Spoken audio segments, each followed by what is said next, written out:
নিজের নিত্যদিনের কর্মব্যস্ততা পরিবার পরিজন নিয়ে বেশ সাধারণ এক জীবনে সন্তুষ্টি খুঁজে বেরিয়েছেন অ্যাডভোকেট জাহিদুর রহমান। কে জানত এমন এক রাজনীতি বিমুখ মানুষ নিজ এলাকার মানুষের সংকটকালে নিজেকে এভাবে মেলে ধরবেন, স্বাচ্ছন্দ্যের জীবন ছেড়ে মানুষের অধিকার আদায়ের সংগ্রামে হবেন সম্মুখ যোদ্ধা। এই ভাবনা হয়তো কারোরই ছিল না। তবে হঠাৎ করে কেন তিনি নাম লেখালেন রাজনীতিতে?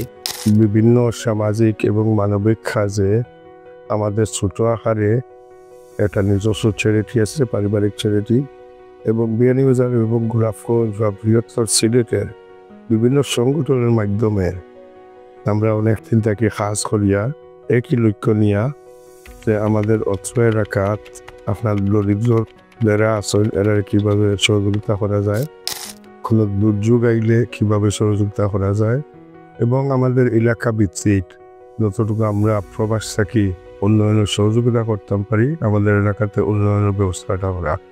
আমি গত 2019 সালে গণ অধিকার পরিষদে আমি যোগদান দিই।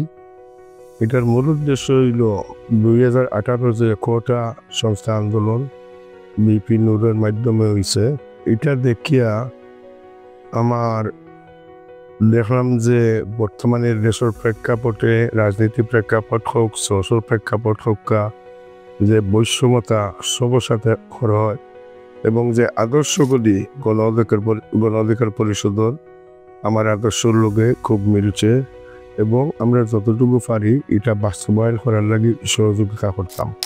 প্রবাসে বসবাস, তবে বছরে 4 থেকে 5 মাস নিজ এলাকায় সময় কাটাতেন তিনি। সময় অসময় মানুষের নানা রকম দুঃখ কষ্ট তাকে ব্যথা দিয়েছে।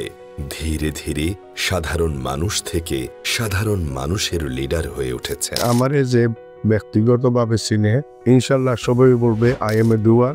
আমি কাজ করি, আমি কাজ করার ক্ষেত্রে আমি পরিকল্পনা করি, যেটা আমি করতে পারবো না এটা কোনোদিন আমি কোনো প্রকার প্রতিজ্ঞা দিব না কাউরে।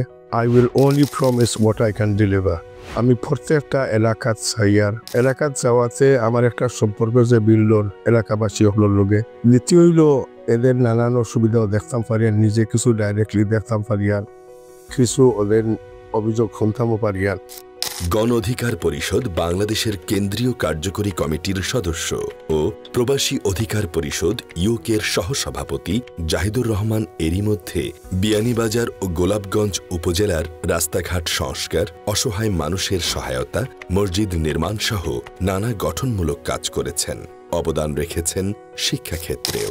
আমরা ইনশাল্লাহ যে কোনো কাজ কমপক্ষে 20 বছর একটা পরিকল্পনা নিয়ে সঠিকভাবে যে কাজটা হয় আপনার বারে বারে এই কাজটা না করা লাগে এইরকম আমরা পরিকল্পিতভাবে যোগাযোগ ব্যবস্থা অতিবাঙ্গন আছে, কিছু অত্যন্ত জরুরি সেতু করার প্রয়োজন আছে, এগুলি কিন্তু আমরা পরিকল্পিতভাবে ইনশাল্লাহ আমরা আগাইব এইগুলি কাজ নিয়ে।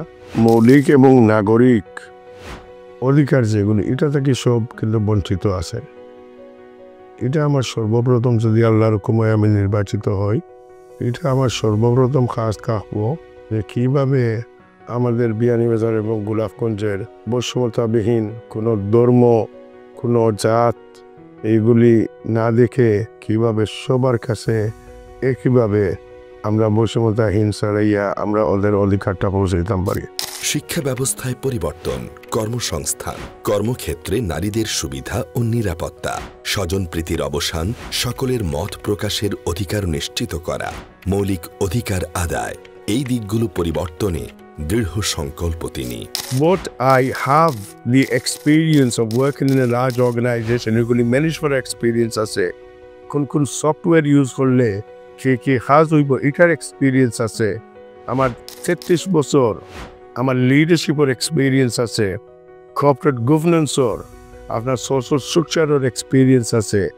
এটার সাথে যদি বাংলাদেশের মাঝে কিছু মেধাবী মানুষ সকল ইনভলভ করা যায় ইনশাল্লাহ দিস ইজ নট ইম্পসিবল, সব কিছু পসিবল। তার এই স্বপ্নকে বাস্তব রূপ দিতে আগামী আসন্ন সংসদ নির্বাচনে বিয়ানীবাজার ও গোলাপগঞ্জ 6 আসনে প্রতিদ্বন্দ্বিতা করার ইচ্ছে প্রকাশ করেন তিনি। চান সকলের দোয়া ও সহযোগিতা। জাহিদুর রহমান বিয়ানীবাজার উপজেলার নালবহর গ্রামের হাজী আফতাব আলী ও কামরুন্নিসা দম্পতির ঘরে 1972 সালে জন্মগ্রহণ করেন।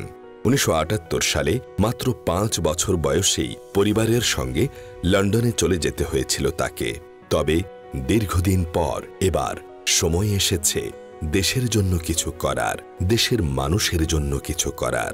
তাই তো তিনি থিতু হয়েছেন রাজনীতিতে।